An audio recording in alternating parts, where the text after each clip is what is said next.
But Conservatives do have a positive vision. We are excited to put forward a set of policies that will reinforce the very best of our Canadian spirit and our history. We know that success is contagious. You don't need to pit one group of Canadians against another.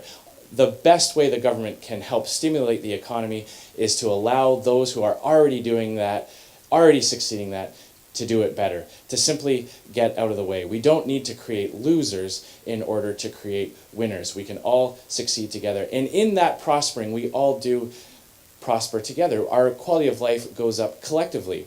It's not a zero-sum game. If the growth in our economy over the past 40 years, over the past 50 years, over the course of our history hasn't come because government planned it that way.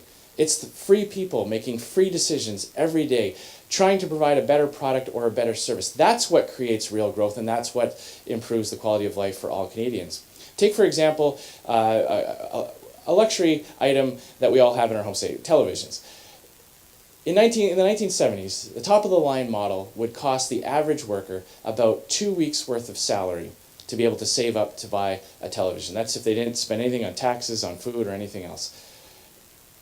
That same top-of-the-line model today is infinitely better. It's much better. You know, back when I was a kid, I was the remote, and that was the smart TV back then, was just having enough kids that you could, make go change the channel for you.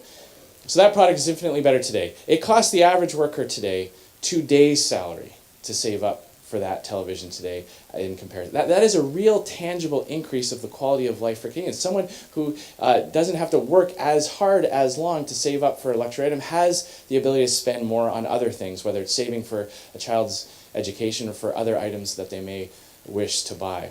That didn't happen because there was a minister of TV fairness that decided one day that we were going to focus all our resources into innovation and improving that. It didn't. There wasn't a white paper that called for a cluster of excellence somewhere in Canada to work on these things. It happened organically. It happened because every day when people go out who take that risk, trying to provide a better service or better product and do so, we all benefit in that together. So that's the Conservative message I want to leave you with today. Over the next few months, we'll be putting forward specific policies that always speak to ensuring that Canadians can prosper, not in spite of government, but with the government being that partner in success, believing in the ability of Canadians to innovate and grow together. That's the Conservative message that we know always works in Canada, and it is a stark contrast between the Ottawa Knows Best top-down approach by the Liberal government that always ends up hurting people more than it helps.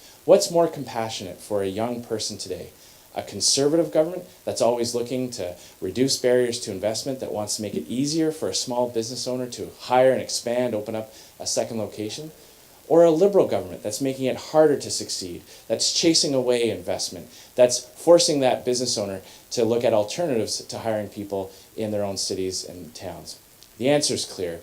We always do better when we have those fundamental Conservative principles in operation at the federal level, and I am committed to bringing that positive message across the country, and I ask for your support to help me get that message out so that we can bring back a little bit of fiscal sanity to the federal government that is so sorely lacking these days. So thank you very much for allowing me to come and say a few words with you.